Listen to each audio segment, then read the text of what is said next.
पास शब्द नहीं है और मैं भाषण देने के लिए नहीं आया हूं, युवा शक्ति को नमन करने के लिए यहाँ आया हूं। राजनीति में तो संघर्ष रोज का होता है, लेकिन कभी कभी ऐसे लगने लगता है कि हम किसके लिए लड़े। लेकिन आज मेरा हौसला बुलंद हो गया क्योंकि एक चिंगारी, अभिजीत को एक चिंगारी पेट्रोली दे।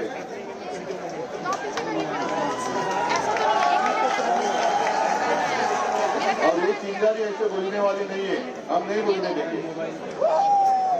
पहले तो मुझे ऐसे लगता था कि यहाँ मुझे आने की कोई आवश्यकता नहीं लगेगी। सरकार ऐसे हमें लग रहा था। मोबाइल ले रखा है मैंने सामने से ना, अभी ठीक है। लेकिन शायद आजादी के बाद पहली बार हम देख रहे हैं, अनुभव कर रहे हैं कि ऐसी सरकार जो अपने भविष्य पर लाठियां चलाती है। आप सिर्फ युवा नहीं हो, आप इस देश का भविष्य हो।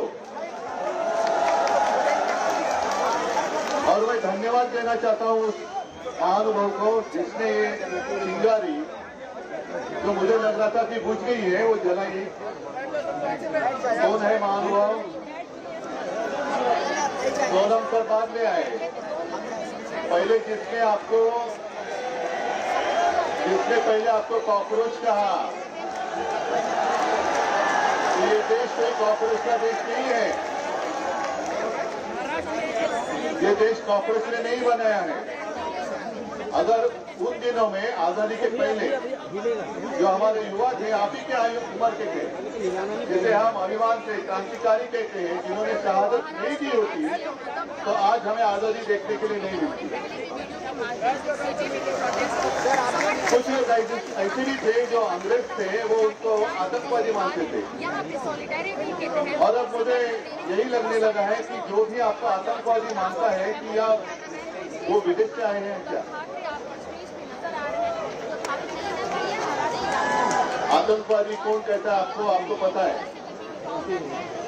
और आप आज अनुभव कर रहे हैं कि इतनी बेरहमी से ये सरकार आपके साथ पेश आ रही है। कल जिस तरीके से उन्होंने आपको पीटा, एक बात अच्छी लगी क्योंकि आप सबके हाथ में एक मोबाइल फोन है। मैं कल से देख रहा था कि कुछ गुंडे आपके ऊपर डंडे चला रहे थे। और अभिजीत, मैंने देखा एक गुंडे का फोटो वायरल किया है, वांटेड, ऐसे ही करो। कहाँ जाएंगे ये लोग? आज शायद कुर्सी पे बैठे हैं, लेकिन कुर्सी में कल आप में से कोई बैठने वाले, आप में से बहुत सारे लोग बैठने वाले, तब देख लेंगे। इनको शायद ये पता नहीं है कि आने वाला कल जाता है, लेकिन आने वाला कल मेरे सामने खड़ा है। तब हम देख लेंगे। और मैं सबको धन्यवाद देता हूँ। अभिजीत, तुला खास करून धन्यवाद देतो कि तू पुढाकार घेतला। ये कोई आसान बात नहीं थी। अभिजीत तो अपनी शिक्षा में व्यस्त था, वहां यूएस में था, क्या जरूरत थी उसको यहाँ आने के लिए। लेकिन उसको देखा नहीं गया, कहा नहीं गया कि मेरे ही देश में मेरे साथियों के ऊपर अन्याय हो रहा है। कितने सारे बच्चों ने खुदकुशी की है। मुझे लगता है यहाँ उसकी फोटो लगाई है। वो एक गाना है ना, वो हमेशा याद रखो, जरा याद करो कुर्बानी। वो आजादी के लिए लड़े थे हमारे जवान, जो सरहद पर खड़े रहते। लेकिन ये मेरे देश में, आजाद देश में बच्चे पेपर लीक के कारण खुदकुशी कर रहे हैं। इसको याद रखना पड़ेगा। ठीक है, चुनाव के लिए 2-3 साल रहेंगे, होने दो।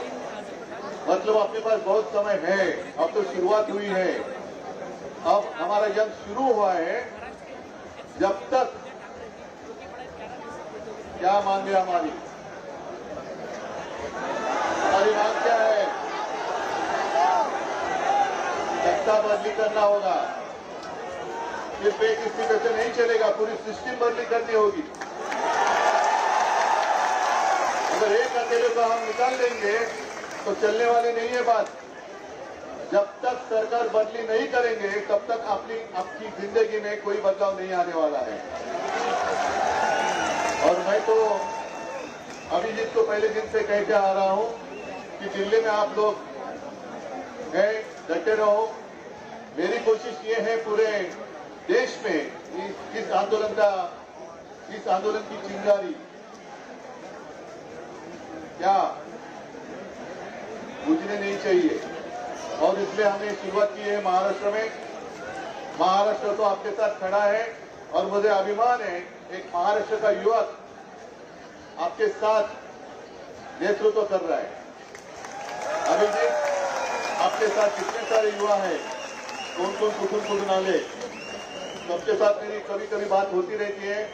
आदित्य के साथ जब बात होती है तो मैं भी बात करता हूं इनके साथ। मैं सबको शुभकामनाएं देने के लिए यहाँ आया हूं और हिम्मत देने के लिए जरूर आया हूं और आपसे हिम्मत लेने के लिए भी आया हूं। तो आप डरिए मत।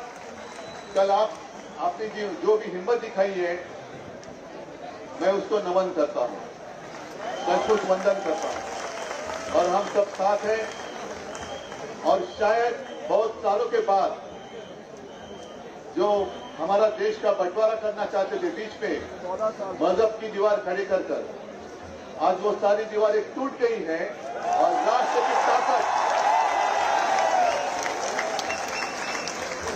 हर राष्ट्र की भावना हमारी एक है। वन नेशन वन इमोशन, सबकी भावना एक है और उस भावना के साथ हम आपके साथ हैं, रहेंगे और अंत तक लड़ेंगे। सबको धन्यवाद। जय हिंद, जय महाराष्ट्र।